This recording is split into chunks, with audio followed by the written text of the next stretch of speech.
performance appraisals should be set along with the job description, so that people know what their KPIs would be at the end of periods. Performance measurements could be quarterly, it could be biannually, or it could be annually. And we looked at how to do performance measurements such that it should be two ways. It should not be just one way.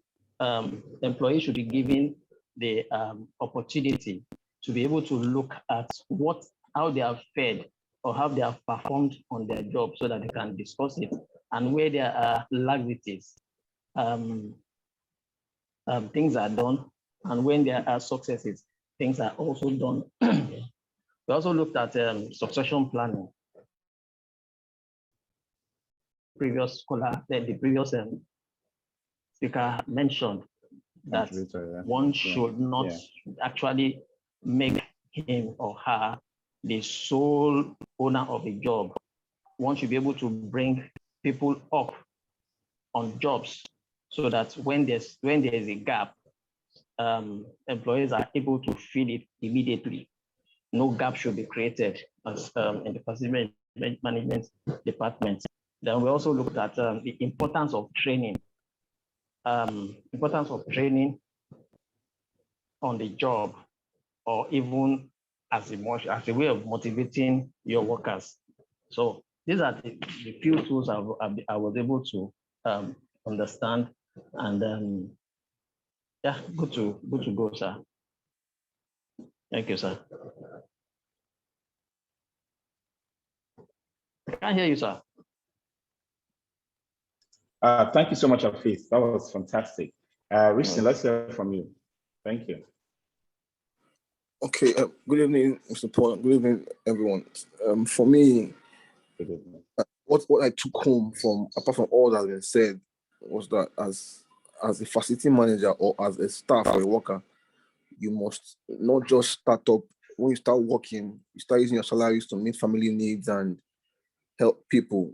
You must see yourself in the next 5 years, invest in yourself. Don't start buying cars, don't start looking to build houses or buy lands that you're not building in the next 5 years. Try and build yourself, invest in professional courses, invest in go for programs that would aid your growth. For me, that's something that it's key. And I think as facility managers or as staff of any company or as young graduates, these are things that I think we should look into, because like you said, if you start to help families and in the next 5 years, you'll see that you can't even sustain and the family members will leave you and find somewhere else. And also, as facility managers, from the video you played, it shows that we are contractors, we are HR personnel, we are engineers, we are security guys, we are cleaners, we are all encompassing. So a bit of knowledge in all of those things will also help us stand out as facility managers. Thank you. Fantastic. Thank you so much. Thank you, Richard. Thanks everybody for that robust analysis on the last class. I really I appreciate when I have a class that's paying so much attention and taking so many lessons away as they go and do their job. So congratulations for being that fantastic class for me. Today we're going to look at business. You know, when we talk about career, those of us who have businesses or hoping to start businesses felt like, oh well, this class is not for me. Yeah, we're talking about how to climb the career ladder. Today it's about business. Okay, so even if you are still climbing the career ladder today, please sit tight, because at some point in your career, you're going to get involved in some form of enterprise. And then for those who are also in careers, pursuing careers in various businesses or organizations, it is best for you to start thinking like an entrepreneur. So we call that an intrapreneur, someone who's a businessman within the business. He knows how the bosses think, he knows how money works, he knows how to find business, he knows how to execute and how to deliver. That is the best kind of, the most productive employee you can ever have. Someone who is an entrepreneur within the organization. So in looking at facility management business, we're going to be looking at all of those considerations around the FM, facility management as a business, how to create a brand, how to create a business, how to make yourself a profitable employee within a business. In today's facility management industry, any facility manager will be successful and stand out if they are able to seamlessly combine their business skills and a broad scope of technical knowledge. In other words, it's not enough for an FM to be technically savvy, but rather the ability to understand the importance of facility management to business organizations and operations, while also learning strategies for internal marketing as well as external marketing. This course will furnish each of us with the nitty-gritty of the business world in relation to facility management as a profession. So we're going to look through starting a business generally and some concepts to consider. And I'm going to speak a lot from my own experience as an entrepreneur. I'm going to also share insights as it relates to the facility management industry, the business of the facility management industry in Nigeria. So some of the general concepts: business plan, market survey, business registration, legal and regulatory compliance, and then we'll now go into business success principles, FM market landscape, scope of FM services, FM market segmentation, and types of FM contracts that you may encounter as a businessman. As by way of introduction, you know, what makes a business? A business starts out as an idea. An idea is often or mostly based on your solution to a problem that you perceive a certain customer group has. Your response to an opportunity that needs to be harnessed, your solution to a need that needs to be taken advantage of, right? So if you think about an idea, it's always not relative to yourself. Your ideas are not always relative to yourself. It's always relative to the impact you intend to make on another, a group of others, a community, a public. So that's the whole idea. You find that idea by first looking at what is that need, opportunity, or problem that I can solve, right?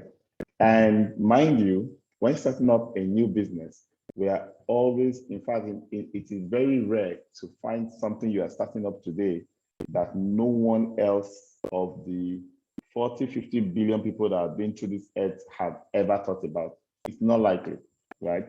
There's always going to be the chance that however novel the idea is, someone has thought about it at some point, has acted on it, has implemented it. But what you are trying to do is to find what we call a niche or a category, a segment of that industry or that solution that you can find a way to add innovation to. They've solved it before, but you have a new innovation to add. That's the whole idea. And then instead you're going to look for customers with certain tastes, like certain issues, a cheaper version, something unique.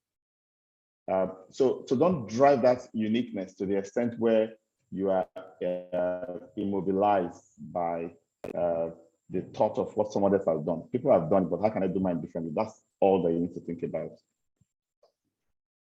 Become an insider so you can understand the markets. With that idea, you need to understand two things.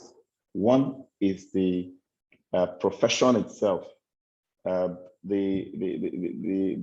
skills, the tools, the processes that produces that solution.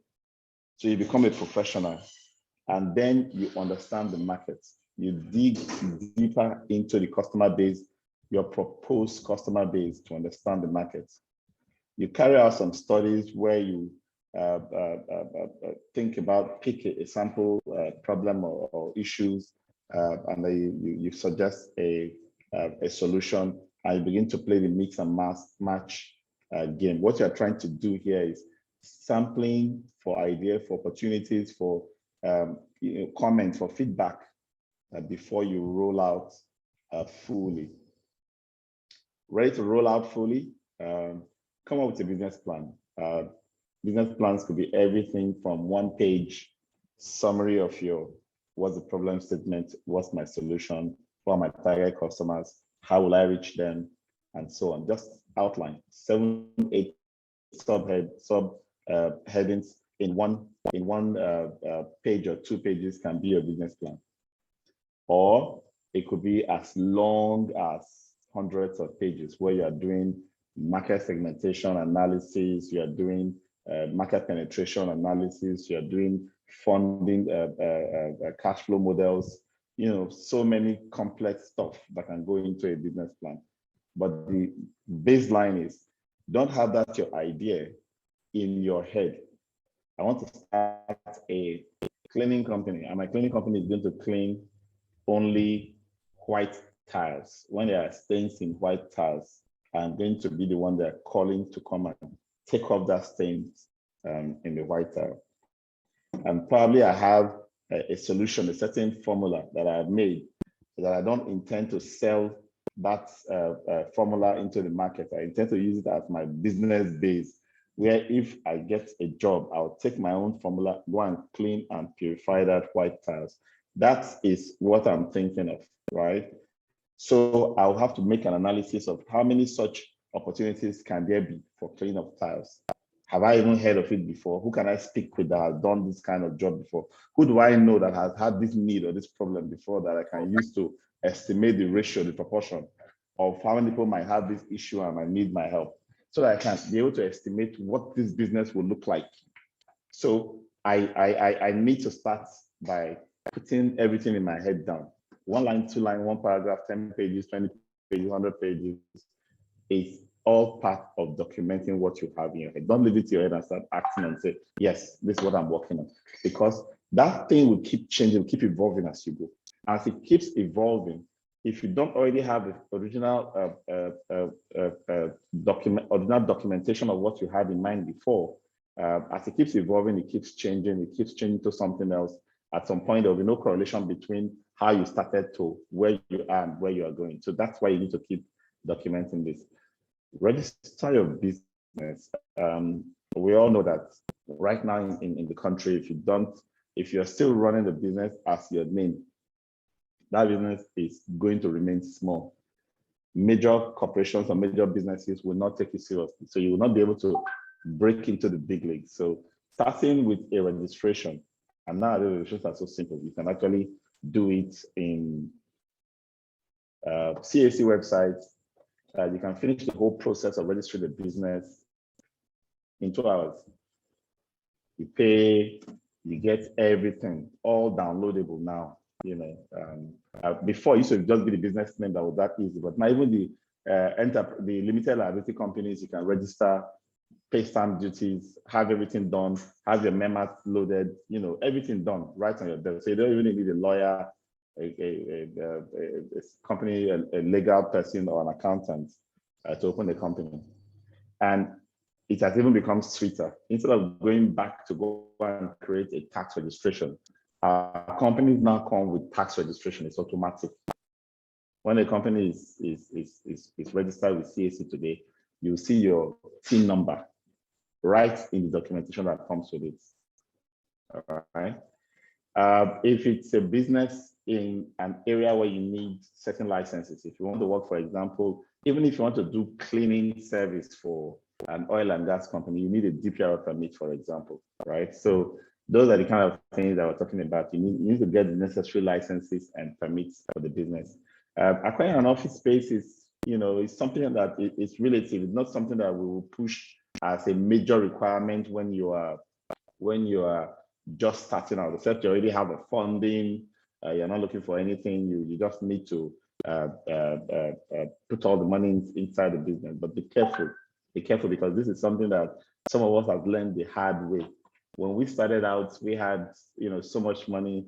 Max-Migold was only at home for about 6 months. We rented an office. We furnished the whole place. We did this and did that, and there was no money for somewhat 7-8 months, not a dime, for 8 months, and that running cash ran out, right? So it's important that you don't run out of cash when starting out your business. So you don't just dump it into all of those things that, premises, furnishing, and the rest. Instead, invest early in marketing. Invest early in marketing, because once you invest early in marketing, you begin to get some kind of traction. You'll be doing more of going to meet your customers and clients to try to convert them than to expect them to come to you as a small business. But in all, instead of thinking of physical office, think about it. Once you have the business idea, working on the website straight away, okay? Because that gives you a storefront virtually. So from your phone, from your tablet, from your laptop, you can send messages out, and people can actually start visiting you and seeing what you're thinking, what you're doing, what your big ideas are, just by going to your website. Marketing is everything about business. Don't know the technical aspects. You know how to deliver it. You're an excellent teacher. You're an excellent,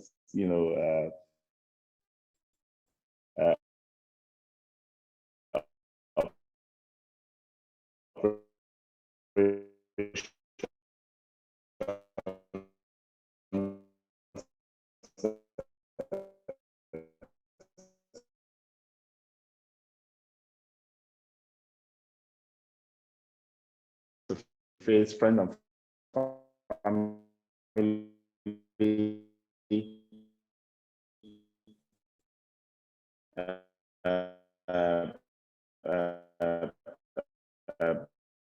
website, social media, emailing, SMS. Okay, so marketing is everything.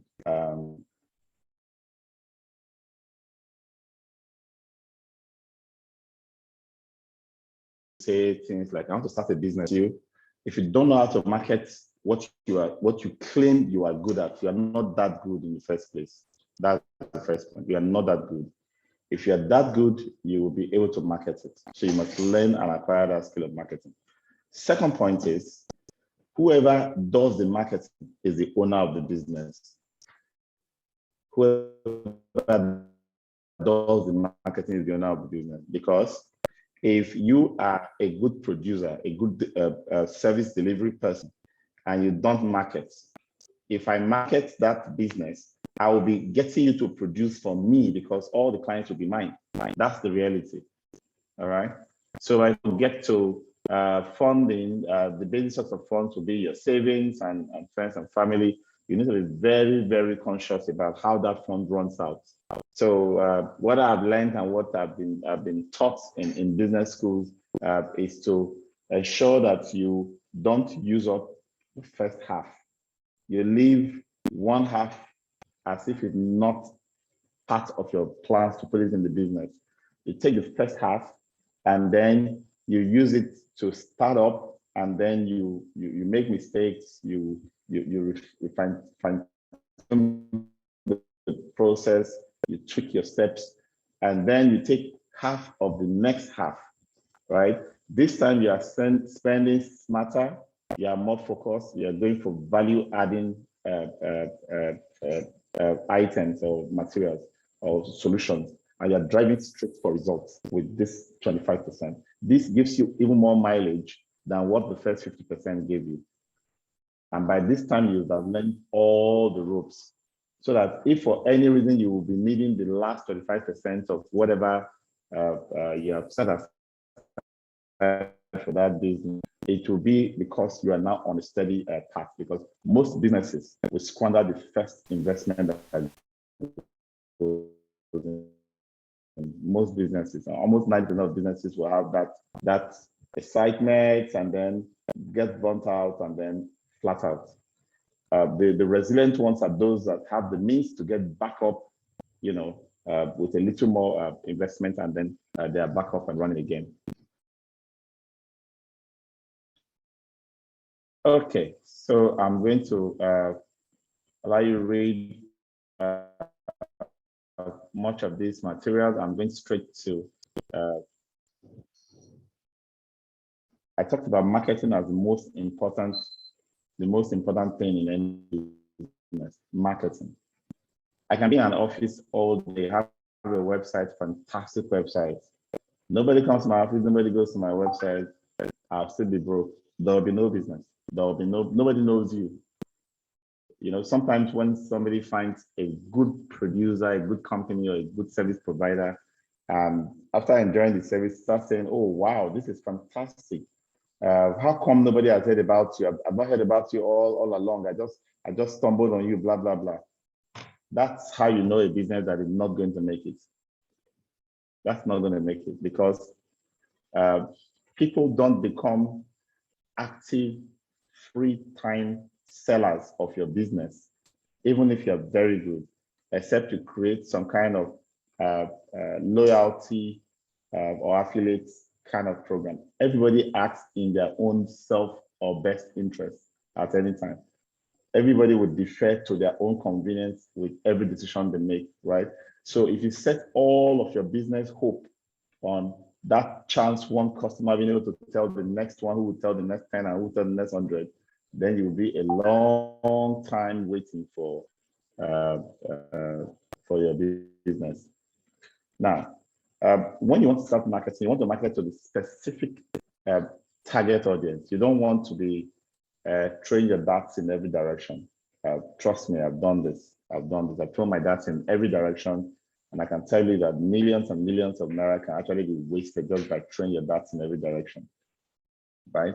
So what you really want to do is to narrow down by doing a market research. What the market research, market survey does basically is you dangle your service as it is and as it should be, or it will be by your own vision, to a certain sample of people, and you get their perception. You get a sense of those who like what, so you can sell that what to that category. That's the whole idea of a market survey, so that you don't go and start investing when you don't have an idea, a clue as to the market potential, right? So that's the whole idea of doing that little survey, so you can know what the size would be like if I'm actually going to open shop and start doing business. In Nigeria today, you can set up a business name. The business name, or an enterprise, a venture, the way we call them, is no different from you as an individual. It's a company, but that company is not limited in liability. That company is not different from you. In fact, as an owner of an enterprise, your personal income tax is the same as that enterprise tax documentation. So there's really no differentiation between you and that business. It can be sued separately. Everything is just you.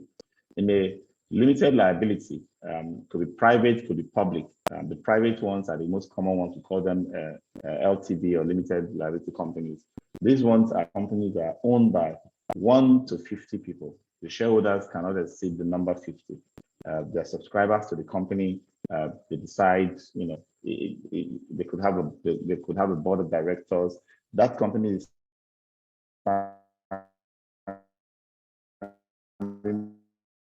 on its own.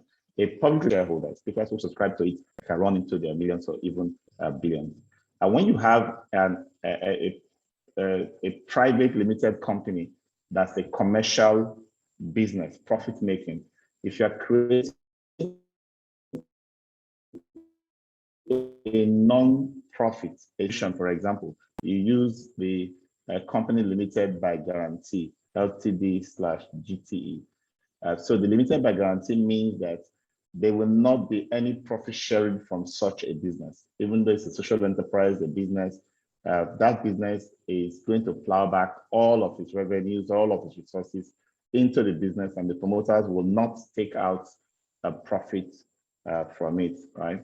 And then you have the unlimited company, which is similar to the public limited or the private limited, but the liabilities of its owners or subscribers are unlimited. What it means, the difference between the unlimited company and the limited company, whether private or public, is that the liabilities of the owners has a certain threshold. What it means is that the company is a legal entity that stands on its own, separate from its owners. The owners are separate entities. And the liability for what the business becomes or owes or becomes liable for, the owners have so much you can take from them, from their personal life or substance to cover for it. But the unlimited one, they will all have, wherever the company goes, every subscriber or owner goes, because there's no limit to the liability. And then you have the incorporated trustees. It's similar to the limited by guarantee, but it's purely a group of people coming together for a social venture, for a social or professional association or institution. They're the ones that are set up using the incorporated by trust with incorporated trustee rather. Should you register your business? Should you run as yourself? Well, I'm sure you can relate to that easily. You can read that up. It's important that you register your business, but be very conscious that you are ready to start the business before you register, because the moment you register, your tax liability starts counting. You are required to do certain processes, like you're supposed to do annual returns to Capital Affairs Commissioner and the Federal Inland Revenue Service and the State Revenue Service on a yearly basis, whether you're in business or not. So be careful when you start to think that you are ready to actually run a business before you go opening it. If you're ready, the steps are very simple. Log on to the CAC website, search for a name. If you're not sure, because of course you may not be too sure if that name is available, but just check if that kind of company name is already there. And if it is not, you reserve it. As you reserve it, you fill the forms online, you pay the fees online, you upload relevant documents, and just like that, your company is registered. So how do you sustain a company that has been registered to be a going concern? You need to be able to meet with the requirements of legal and regulatory compliance. For example, a company should have a tax clearance certificate, right? And a tax clearance certificate is issued from day one. You can get it from the first year after operation to say, look, I just started and I need a tax clearance certificate. You file and they will grant you one. There is the VAT, value added tax, and withholding tax remittances. When you carry out transactions, companies will take withholding tax from your own payment, and you are required to take withholding tax from payments of your vendors. The same thing goes for VAT, because the government uses this mechanism to mop up these taxes at the point of transactions. And then you need to also have those compliance with employee deductions requirements like pension, payee, National Housing Fund if you're subscribed to employee compensation, the Nigerian Social Insurance Trust Fund, and we also have the Industrial Training Fund. These are all statutory legal and regulatory requirements. And then for the oil and gas industry, you have the NIPEX and the DPRO. Lagos State have so many agencies. We can't just begin to list Lagos State agencies. You need to know who they are. Today, one of my colleagues from a client side called me to say there was this waterways agency or authority that came to the facility, and they sent a demand notice. And I read the notice and I say, yeah, this is normal. They need to know that you are managing a commercial place with public presence, that is a water sewage treatment plant. And then they will do an inspection and they'll do a report and tell you this is not in order, that's not in order, you need to put them in order, and you need to pay for the certification that we're going to generate for you, and so on and so forth. Some approvals are Standard Organization of Nigeria if you are into production or any of those product-related businesses.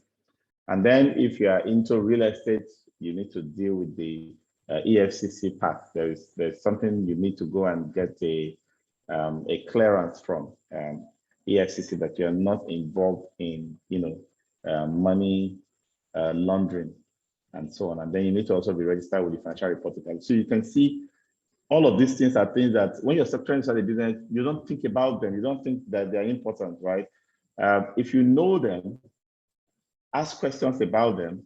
Especially if you can decide to read on your own, log into their websites and read and find ways to register with all of this. You don't even need to spend money using third parties for most of these registrations. So let's just know that these are things that you need to have in place when running your own business. Because when you start filling bidding forms, for example, submitting job quotations to organizations, the organizations that do due diligence, these are the things they use to do their due diligence, just to know whether you are really good enough, competent, so they can trust you, or they can leave their facility in your care. So you need to show some of these regulatory compliance. And then it's important for networking that you are part of a professional body, right? So whether you are from the engineering, the architecture, the building, the estate management, project management, you must not only stay connected to your discipline, your professional discipline, but you must be connected and involved in the facility management profession as well. How do you succeed as a business person? Many businesses have started and have failed. Many have stayed on and trudged on. What makes a difference between the success and the failure? The first is an entrepreneurial mindset. A business is a business. A business is living on its own, different from you as a promoter. You understand, you have a very high commercial acumen. You have to buy at a certain rate, and if you have to sell, you must sell at a rate to make a profit, right? You must be able to cut your cost so low that your selling price that incorporates your profit is good enough for the client to pay. Otherwise, you will not be able to sell, right? So that's the whole summary of entrepreneurial mindset. Find a need in the marketplace, find what you love to do. So these two items are causes quite a lot of debates. Should you follow your passion, do a business, that's strictly about what you enjoy, and how you want to live your life, or do you focus on what the market needs to provide that solution to the market? I'll say a balance of both, if you ask me. The reason is you will not pursue your passion or your dream, and the market is not responding or paying you for it, you will not be fulfilled, even in that so-called passion or dream, right? So you need to understand how the market is responding to the things you love to do, right? So you can use that as a way to create the necessary adjustment so you can make money out of the market. Otherwise, you'll be flat broke. Strict fiscal discipline. My money is my money. My business money is my business money. My business takes its own decision, even though I'm not taking a decision. I take my decision on how to spend my own money. So that discipline requires that I pay myself for the work I've done for my business, and I use the money I paid myself to meet my own personal expenses and needs, while the business continues to thrive. You can't pursue a business. You cannot raise a business. You cannot grow a business if there's no fiscal separation, there's no discipline in what you do with business resources. All of those commandeering things from the office or sending staff to go and do things that are personal, for example, and so on, are all parts of mixing things up sending cash to a personal account, sending cash into a business account for the same service, all can create indiscipline in this space. And that's not a good entrepreneurial mindset. You must have a kitchen cabinet of advisors. Every businessman or woman needs to have some people that they look up to, advisors that you can talk to, mentors that you can just monitor their lives and their activities and learn lessons, whether close range or far away. You must have an identity. Every business must have an identity. Sometimes, and in many cases, the identity starts with you. What are you perceived as? Who do people see you are? That's where your identity starts from, and that begins to create the identity that the business that you're bringing up will begin to represent. Identify the highest priority actions that help you fulfill those needs. Delegate low priority things. Structure your business in such a way that it maximizes its profits. This is something that most small businesses struggle with. That feeling that you are the only one that can do it. So almost 50 to 60% of the tasks that need to be performed in the organization are being done by you because you feel they are sensitive, you are the one that can do them. Know how to prioritize tasks so that the routine, mundane tasks are let go of. Let others handle those so you can manage the critical tasks. If I have to sort through an Excel spreadsheet, for example, and look through one by one, maybe some 5,000 line items, for example, I will spend the whole day, maybe 2 days, just going through, right? What else could I have used my time doing? Who else can I ask to go through and do that sifting for me instead of using my executive time to do that? To be successful and grow your business and revenues, you must match the way you market your products with the way your prospects learn about and shop for your product. You must have that. You must be meeting them at the point where they are actually looking to buy something or to shop for something similar to what you are trying to sell. And then be profitable, then save some of your profits to build a cushion of liquidity. I've had a business partner before who can just fathom the fact that I want to save a part of the revenues we have made. He wants to make sure every dime that we make is immediately shared for spending. That's a recipe for stagnating the business. You can't just share and spend up everything you make in a business. There must be a portion that's saved for future liquidity. Invest a portion of your money and make sure your money is working for you and you are not working all your life to make money. So that's where that discipline to separate what you earn from what the business is, what you have and what the business has, so that you can have other things that you have put your own personal money that you have saved into that will be working for you. But this is often a very big challenge for most entrepreneurs. We don't see the need to leave money in a bank, for example, whether it yields interest or not, because that's like too slow an investment, because we are very passionate about the business we are into. We are only spending every last dime we have into the business that we are in. Cash is very important in business. So it's either you have your own cash for the day-to-day running, or you have a banking relationship for support. Some banks, banks are beginning to respond these days. So you can have a bank relationship where you have some kind of term loan that you can use to cover certain project expenses and be paying back over time. And then you cannot stay the way you were when you start your business. The business can start as a one-man show in your sofa, in your living room, but that business will have to grow. So that expansion, that vision of where you are going must be clear in your mind, and you must put energy into continuous innovation and research to revamp, improve, and increase your prospects for growth within the business. So let's look at the FM landscape. Let me take.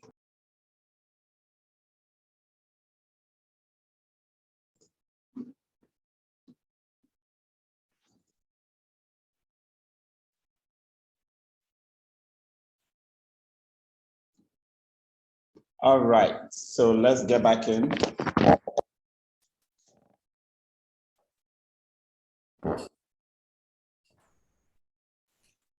So who are the key players?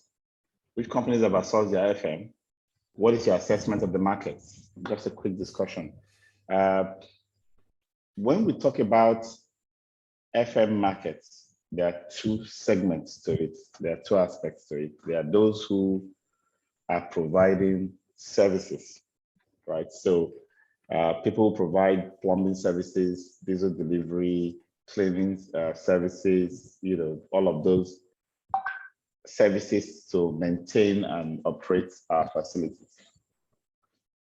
And this can be everyone from the single artisan plying his trade as himself, not even having any enterprise, to small companies that have a team of staff who can service a team like cleaning crews and the rest, all the way to large corporations that provide specialist services like elevator generators and so on and so forth, electrical services, maintenance services, and so on. So you have all of those in that space of service providers.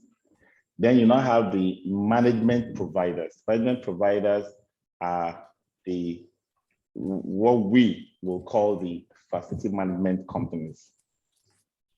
Facility management companies are either going to be coordinators and supervisors of service providers in providing services to clients who is trying to order wholesale bundles of services and asking these management companies to provide management, right?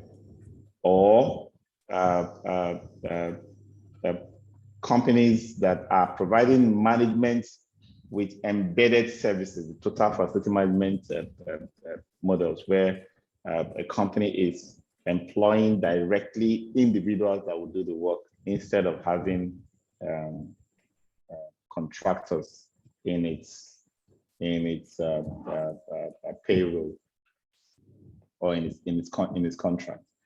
So when you are coming into facility management as a business, how you understand the market terrain, the market landscape, and the area of strength from your own idea, where you see the gap that you're coming in, is where you enter from. You can enter from a single service provider, just providing one service. I read once about a company that doesn't do plumbing. Plumbing is too big, too broad. They don't do pipe work. Pipe work is too expensive. They just do unblocking. That's all they do. So you call them when you have blocked pipes. They have all of those equipment, the electronic snakes, snake cameras and the rest. They have underground boring. They have different kind of gadgets that can go in, scoop out, and take care of a blockage. They have the ones that use chemicals to force through jet pressure using compressed. That's basically the business they do, right? So you can come in from a narrow specialist service standpoint. You can come in from a broad service standpoint, like plumbing, electrical. These are quite broad. Custodial and environmental services, these are quite broad, but they are all services. You could also come in as a management provider, where you have the capacity to coordinate service provision for a client because you are a management professional in the FM space. Now, should you start up as an FM company? Should you start up as a service provider? Hello, Baba. And migrate across? Yeah, it's okay. It's okay. I'm even installing the office now, so I'll update you. Okay. Yeah, thanks. God bless. Thanks. Who wasn't muted? Now I know that you are in class and also circling work. Eh? I didn't know that before. Who was it?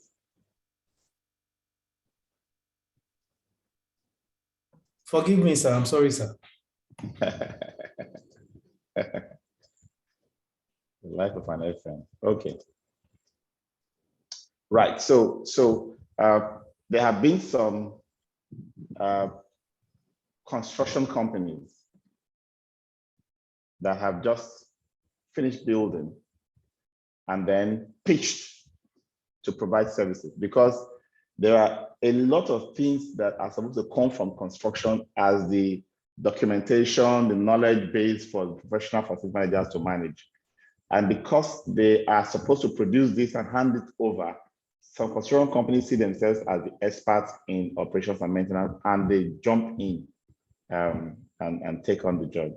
The same thing applies to real estate companies, valuers, property managers who did all the transactions, renting out and selling, and they feel, you know what, let's do first management. They come in straight from the top as a management provider, right? In addition to all those who, deliberately create a business from the standpoint of a business plan. I want to be a management service management provider. I want to be able to coordinate services as a business, even small businesses.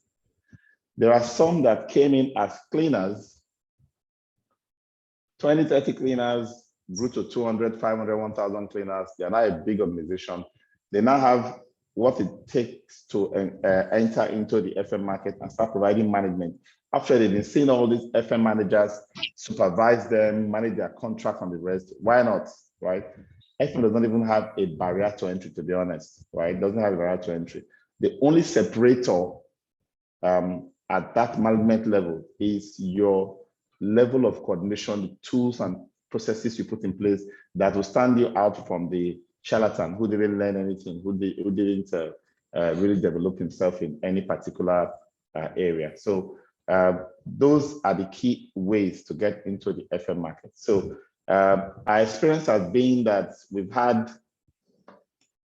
3 categories of FM companies on the management side. Now we've had about 20 facility management companies for the last 20 years or so.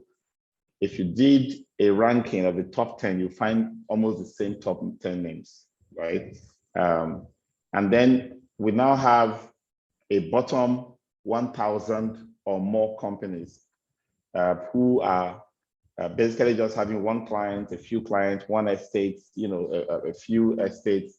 They are growing organically, but they are staying mostly small because they are not adopting practices and processes and technology that will help them blow or grow. And also because they are not even doing marketing. Most of their businesses are word of mouth, referrals, and so on. And of course, bids for those who are packaged their jobs for bids. So that's the first category.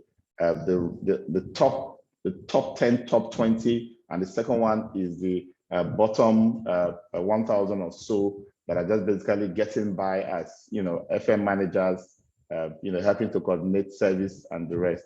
And then we now have another group of companies, almost 1,000, by my estimation in Nigeria today, who don't necessarily recognize themselves as FM companies. You'll find them as outsourcing companies, for example. They'll provide gardeners and cleaners and supervisors and managers to do FM work all over the place for outsourced solution provision.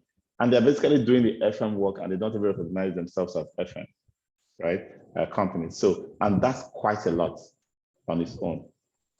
So which companies are outsourcing their services? Most of the multinational organizations coming from countries where FM has become fully entrenched, where outsourcing is already as high as, some countries have FM outsourcing as high as 70, 60%. But we in Nigeria and most parts of Africa are still doing mostly in-house traditional delivery model for FM. Employ people to come and work, do FM as part of your core business, right?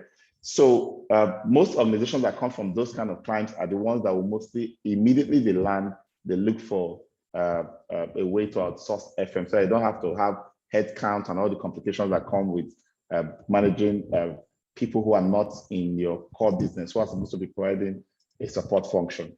So you find oil and gas companies, telecoms companies, a few banks, in fact, very few. The level of uptake of outsourcing for FM management in Nigerian banks is really, really low. Very disappointing, if you ask me.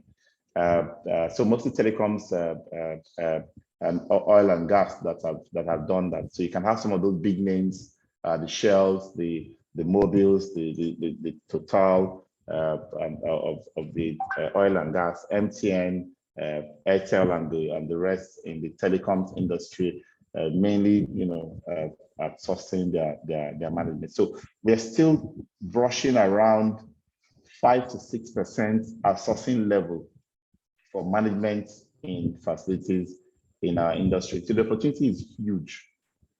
But what is really stagnating the industry today, and you must learn this, and not many MDs or people are starting business out there and learning it. One, FMs, people who are running FM as pure business, they don't have FM training, they don't have FM professional background, they don't have anything about FM. They just stumbled onto a contract and they just use their street wisdom to mobilize people together and start developing or delivering FM services as managers. This category of FM companies today are more than 75–80%. You have less than 20% who actually come from the background of, I worked as an FM, I studied and practiced FM, and now set up an FM company. Very few. So that's the first thing. So the professionalism is largely lacking, and clients, once they outsource to a management organization and they don't get value, they don't see any difference between what they were doing and what you are coming to do as the so-called professional, who is the core. This FM is your core. They will, upon termination of that contract, they will not outsource again. They will bring things back in, and that has been a major disappointment in our industry. The other thing has to do with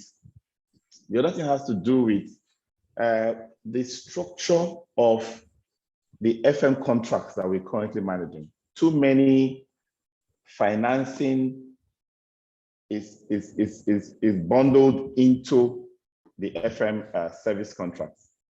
So if you know that you're going to use diesel, you're going to require 200 workers in your FM team, you're going to pay electricity bill and so on and so forth. You need to already have that money available to the FM manager, not to tell the FM manager to go and use his own money to buy your diesel and pay your light bill and pay your salaries of workers who are working day to day in your site and come and get paid later. Those are two different contracts. One is a financing contract and the other is FM service contract. And the FM companies we have today don't have the financial muscles to manage financing. So what they do is they try to manage, try to squeeze. Yeah.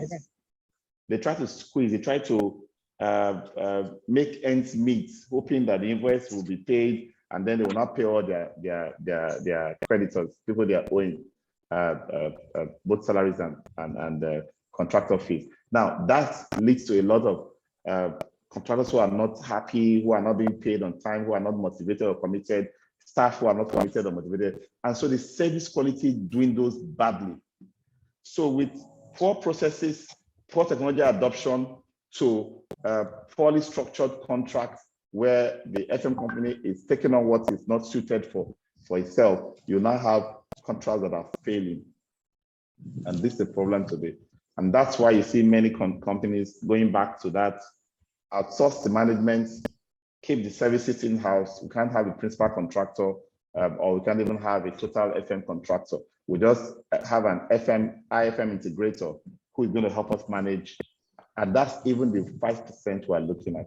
And that is a major, if you ask me, a tragedy in the industry.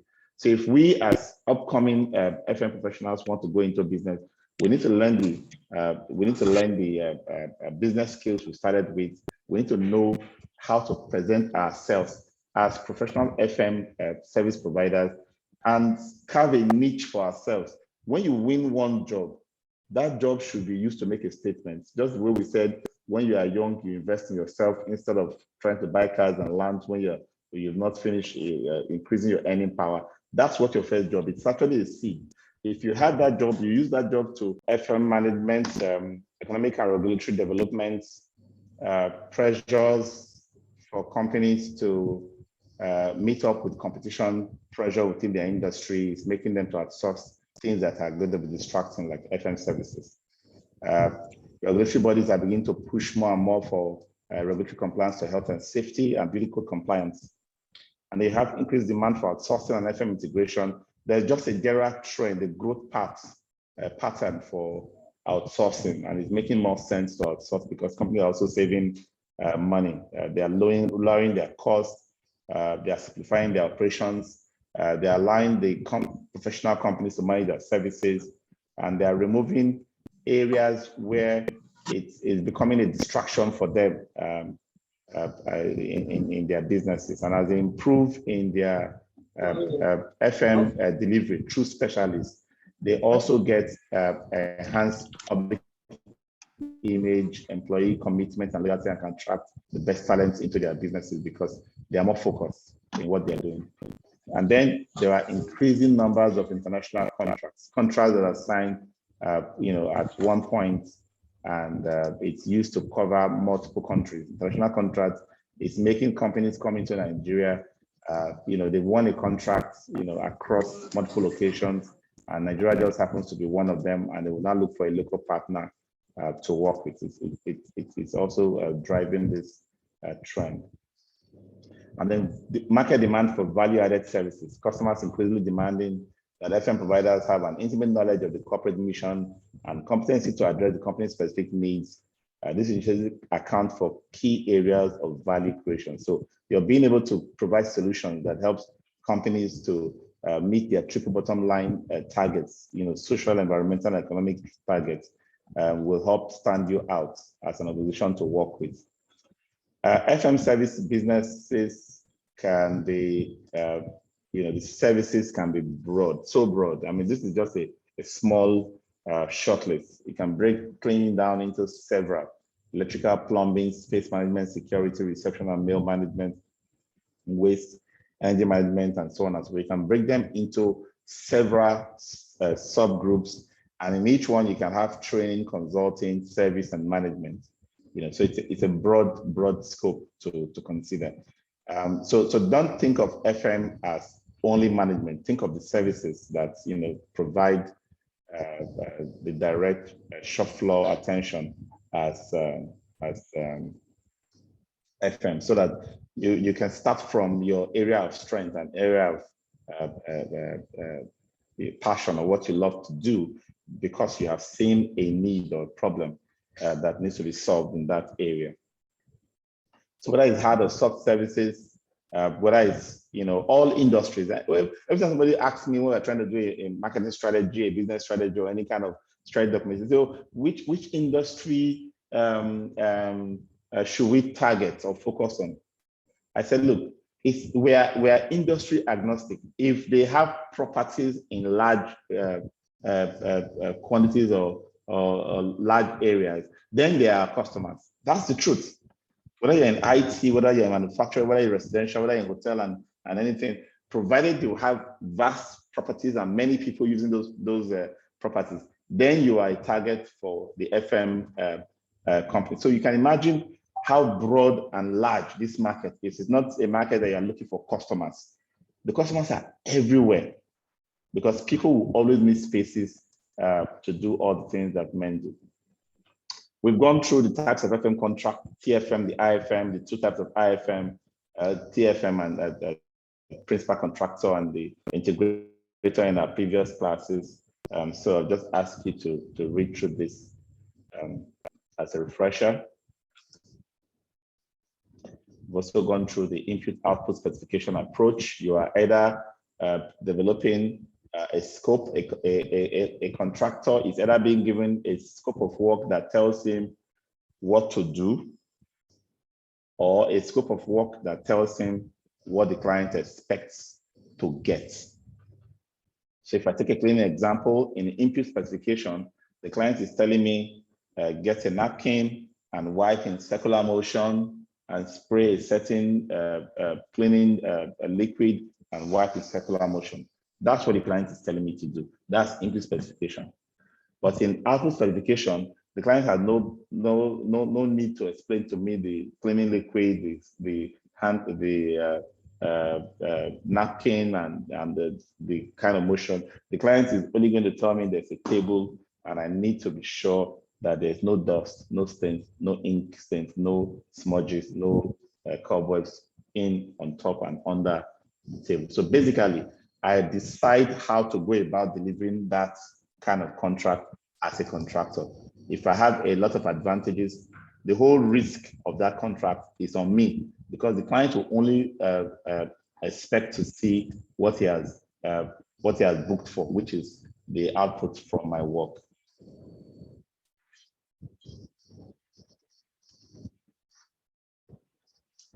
Taking on contracts in facility management, we have, service industry generally, writing detailed contracts is a big work.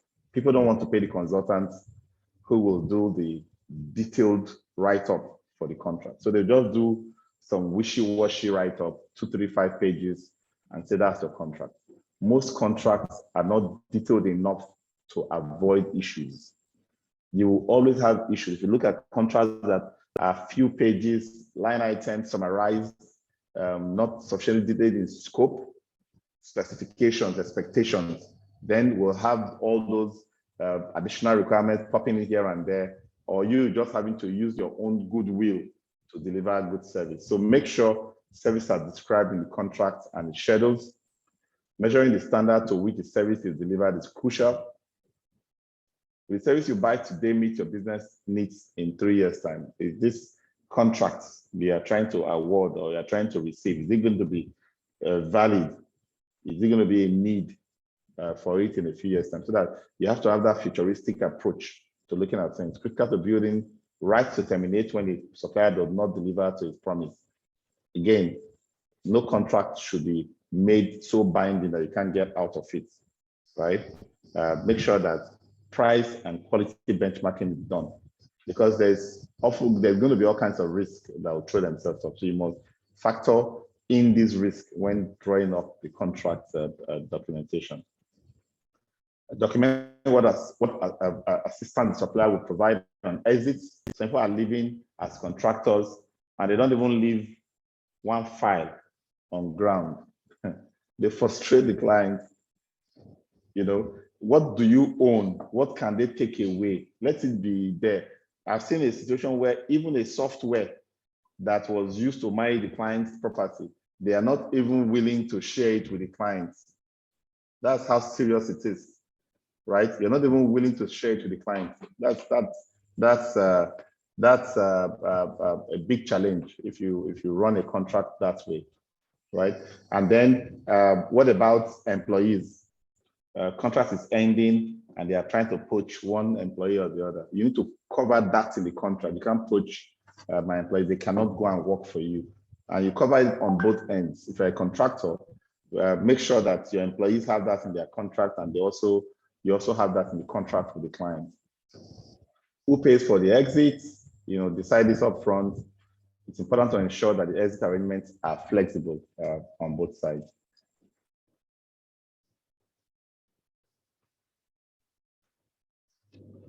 When you're putting the contract in place, think about the communication between the contractor and the demand organization. There have to be a structure. If we're going to hold meetings, how often, what type of meetings? We're going to have reports, what type of reports? We're going to exchange information. It should be well detailed.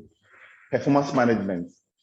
We're going to have audits. We're going to have checklists. We're going to have this and that. They should be itemized, not after you sign a contract, somebody comes up with all kinds of forms and templates.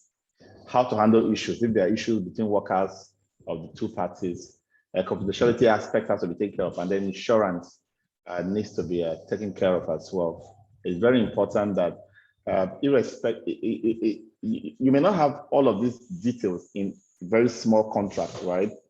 So the level of details that go into a contract will have to depend on how much risk, size of contract, range of services, coverage intended, the level of integration of the service provider to the demand organization. All of those details are what would determine how much complex information should go into the contract documentation. Another challenge we often have with our contracts is that because you are coming to provide the services to its demand organization, there is this, learning curve. There is this, gradual integration, understand the business before you can become fully settled into productive service delivery. So when you have very short contracts, they are not often very useful because you really, at the point of getting to performance is when the contract is running to an end. So you are basically scrambling to get a renewal in a very short period. Instead, let contract be termed in such a way that you could have a probationary 1 year, see that they are trending towards being good, and then a 2-3 years added term to ensure that you can get value. Because once that partnership is built, performance increase on both sides, and there's more understanding. So we just say when the contracts are very complex or very large, don't allow the term or tenure to be so short. It becomes a big issue. So what we talked about, output-based output specifications, contracts that are built on output specifications are called performance-based contracting. It spells out what you're going to get out of it, not necessarily what you're going to do to deliver it. And the reverse is the case for the prescriptive contracting. All right, so take some time to look up definitions of these contract terms. It's important that you understand when you look at the contracts and it says, maybe say something like insurance, liability, innovation, warranty, suspension, termination. There are subheadings and aspects of contract that you should know what they mean. Not look at it and you don't know what they mean, and then you just take the contract and sign it. So these are just a few here. Pick them up, and it's best to provide a statement or a paragraph that describes each of these terms. So you have that section where you have like definitions. Take some of the keywords in the contract and give them definitions as they relate to that contract. All of these are not things that your lawyers and all of those, when you say, let's do a contract, go and get a lawyer. No, you need to write it down, call heads of terms. You need to write down exactly what both party intends to go into contract with before you can get a lawyer to flesh it out using legalistic language. Okay. All right.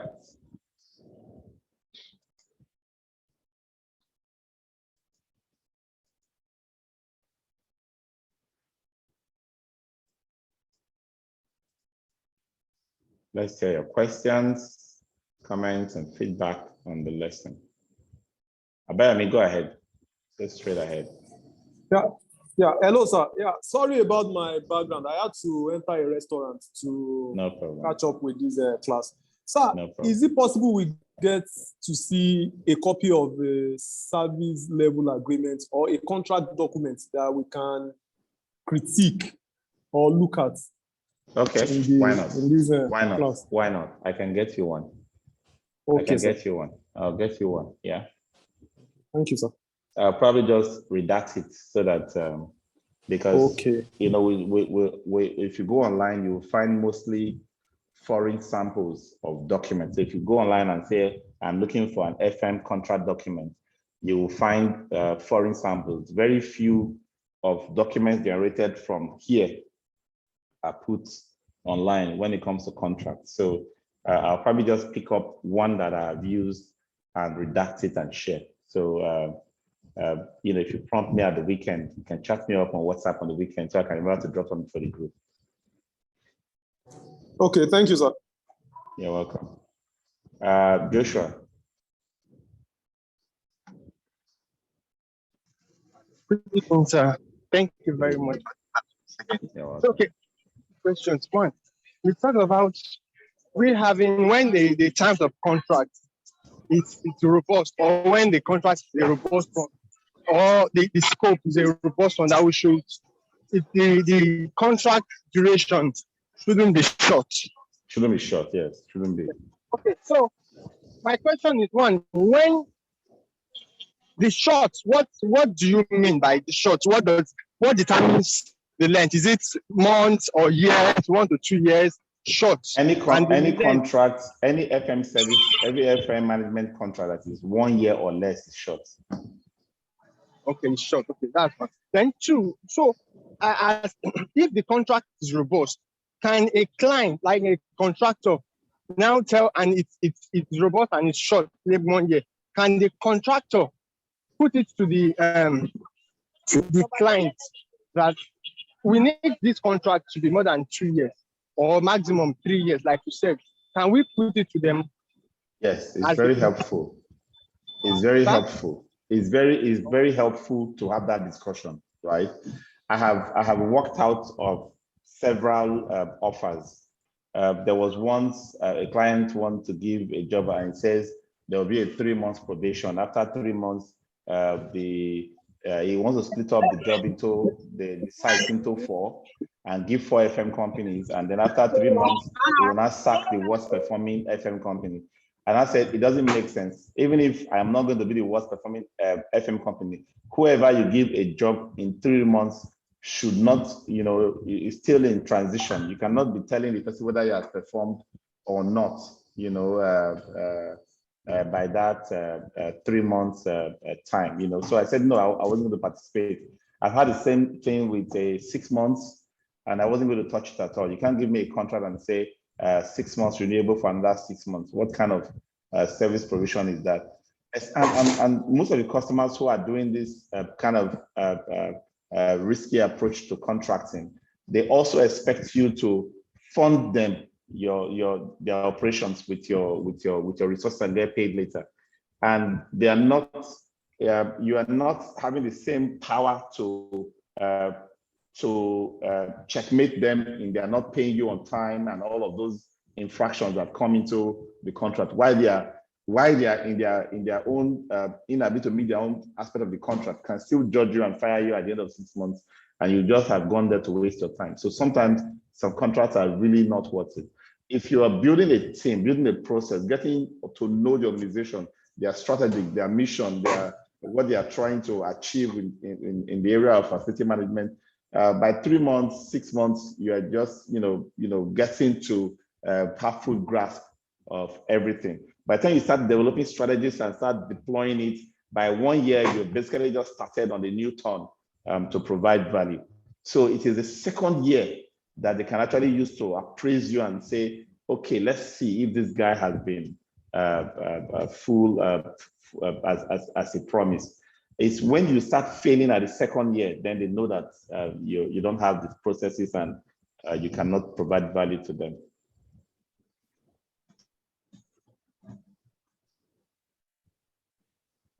So it's good to talk about it, okay? Okay. So ask them, some of them may be willing to accept a longer term on condition that the rates will stay frozen.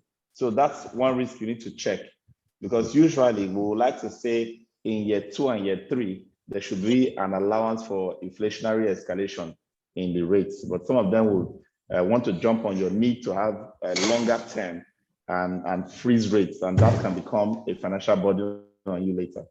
So think about that. Hafiz. Okay. Sir, I still have more questions, sir. Okay, go ahead. You've said a lot of things now. Really opened what you just said now.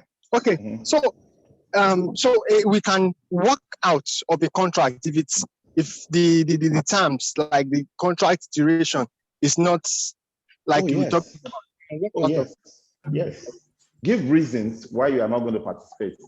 In fact, 3 weeks ago, I got an offer from a client for a job. The offer dropped into my email at 9 o'clock in the night. By 9:35, I've already rejected it. I didn't sleep on it. I didn't sleep on it. I rejected it that night before I went to bed because it was not going to make sense.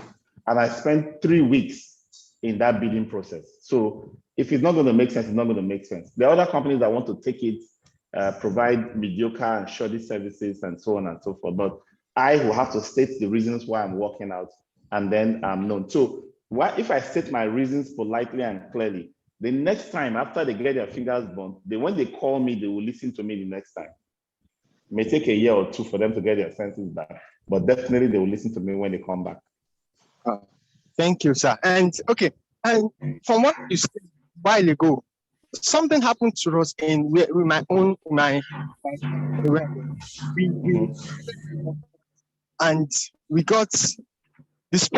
got the nudge to start a day before the contracts, like 30th to 4th. Yes.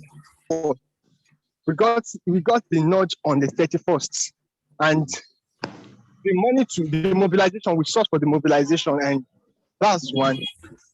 Then the day we started, complaints started coming in from the people that came in, that we had some backlog that the previous company created,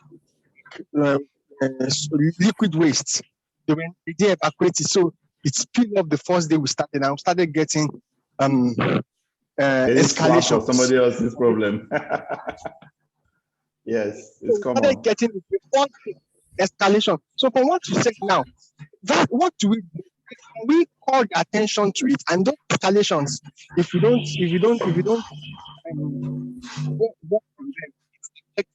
performance. So does that mean that we should just start this contract? You didn't give up to come in, and you can't start moments. Okay. So the thing about that is, you're just stepping in, and there are pending issues, right? You will take them on board, but don't without necessarily fighting back, communicate that these issues were met on ground. So your first week, you are providing a routine service and documenting your current situation. Don't allow the first week, in fact, the first month as a whole, if it's a big project, to elapse without you documenting how you met things on ground, including those escalations that got to you on day one. You need to document them, snap the pictures, keep a record, and be continuously communicating with the client, compiling on a daily basis. So your team will be every day inspecting and documenting with pictures the situations you are meeting. And as you are fixing them one by one, you'll be getting that report updated. So they should know that you met a backlog and you are doing your best to deal with it. I know in every site, I've suffered that as well. You move in and something they could not get the former FM company to do for 3 months. They want us to do it the next day after we resumed, right? So it's about documenting how you met the site, how you met the problems, and be clear on what your contract covers, because sometimes your contract doesn't even have what it takes for you to deal with it. Because you are new, they pour it on you, you jump on it to start solving it. You want to solve it, but please document it. If you have waste that have littered, the place is filling up, do a video, do a picture, report it back to say, this is how we met this. We're going to be doing this and that to fix it. So there's nobody escalating to you. You are proactively picking up and sending back that escalation. Yeah. Thank you, sir. Thank you, sir. You're welcome. Roland. Okay. Good evening, sir. Good evening, everyone. Welcome. Sir, please permit me. My question is not on this class. It's on the last class we had on Monday. Okay. Sure. Sir, please, on the job description you talked about, please, I don't understand standard of acceptable performance, reporting structure, and job grade. Okay. Job grade is very simple now. Job grade is the level within the organization. My organization today have 13 job grades. I have job grade 1 to 13 in my organization. So if I have the FM that I'm putting a job description out for is going to be on job grade 7, assistant manager. That's the job grade. I have to put in the job description. So when he sees the organogram, he knows his level in the organization. Okay. You understand? Then you mentioned which other one again? Reporting structure. Reporting structure. Who does this position report to? The FM reports to HRO manager, and the supervisors of ABC report to the FM. That's just to describe where the FM belongs in the hierarchy. Which other one? Okay. Then standards of acceptable performance. Yes, standard of acceptable performance has to do with certain measures of performance. For example, if this role is an operations role and you want this position to maintain customer complaints, not more than 5 complaints, for example, or you want customer satisfaction to be 95%, or service level agreement compliance to be 80%, you need to state something there as key service expectations, performance expectations. Okay, thank you, sir. You're welcome. Hafiz. Good evening, sir. Thank you, sir. Good evening. Welcome.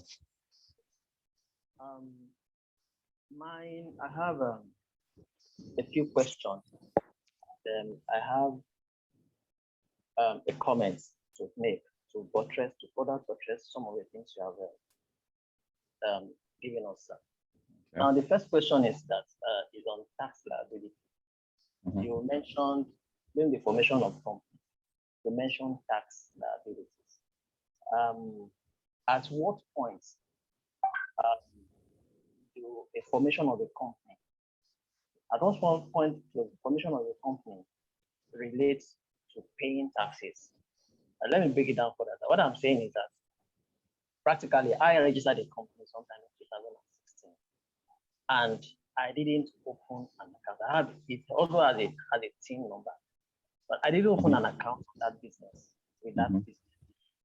Now, what I'm trying to do is I intend to now open an account, and somebody was telling me that I need to inform the CAC or the tax authorities that I've not been operating with that business with that registered name.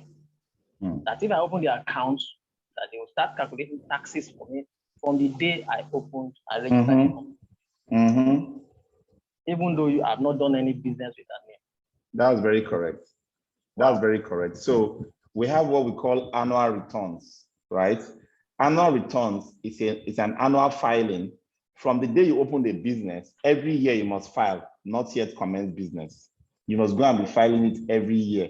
There will be no tax liability waiting for you. Okay. So the moment you start running the business and you have a bank account and money is now going in, then you now file proper tax returns where you pay tax, right? So if you are going to now start and you have not been filing the not yet commenced business before, you need to file it now. Okay.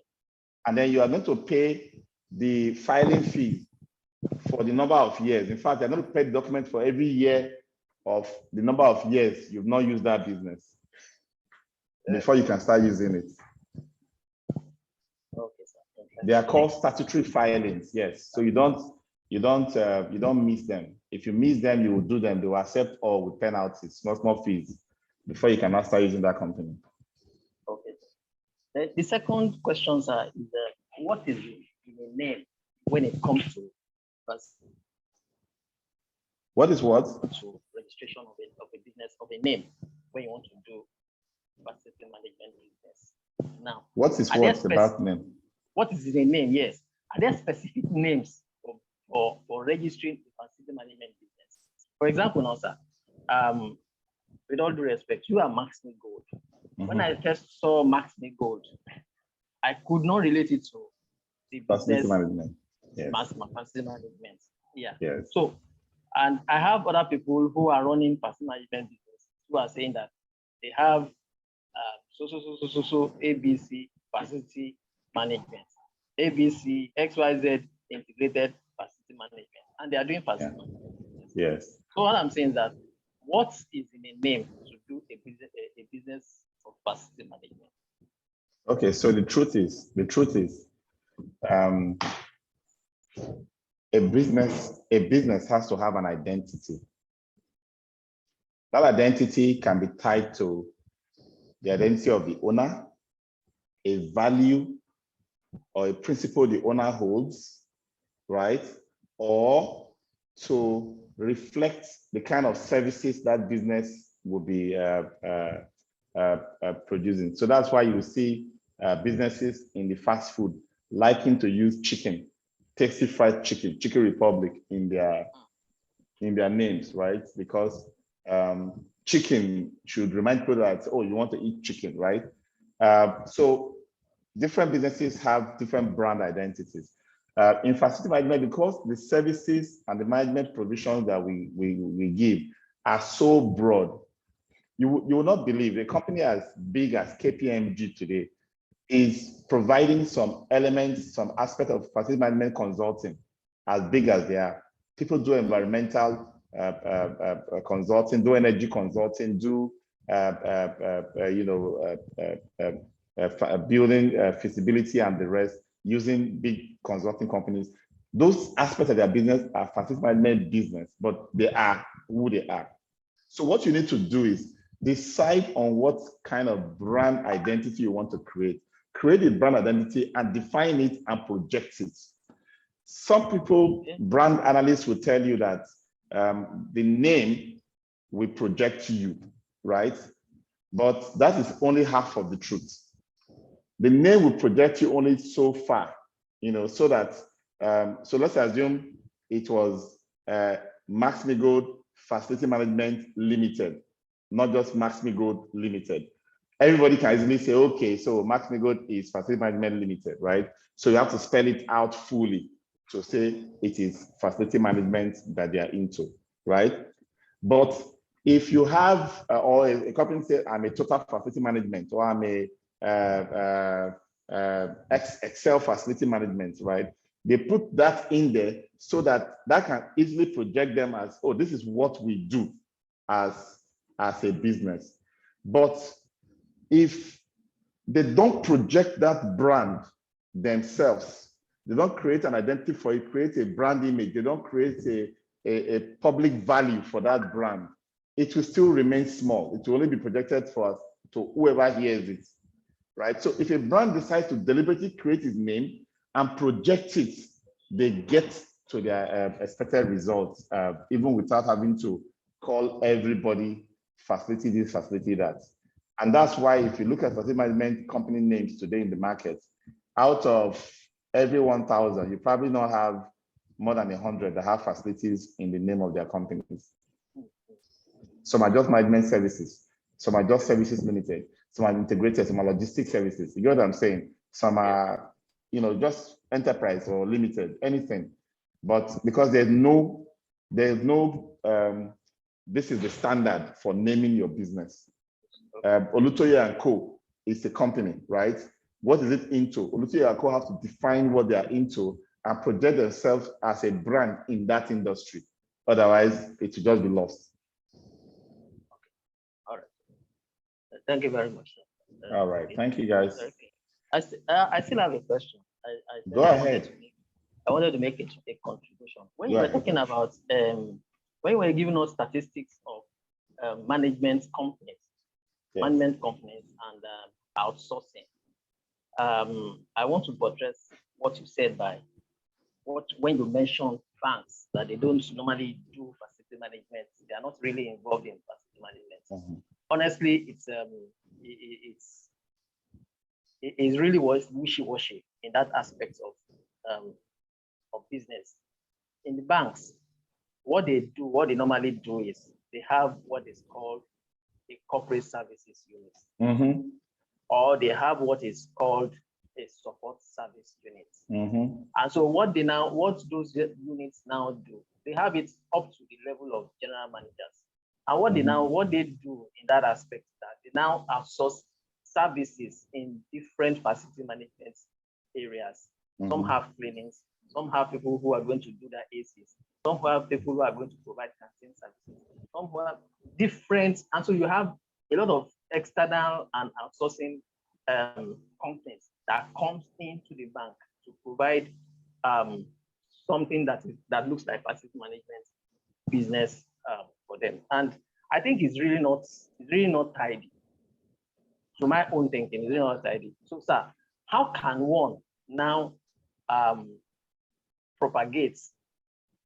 Perhaps companies like Max-Migold have to start fighting to get that share of that business, or little companies like us that are coming into facility. How can we propagate to enter that area of the banking business? Businesses?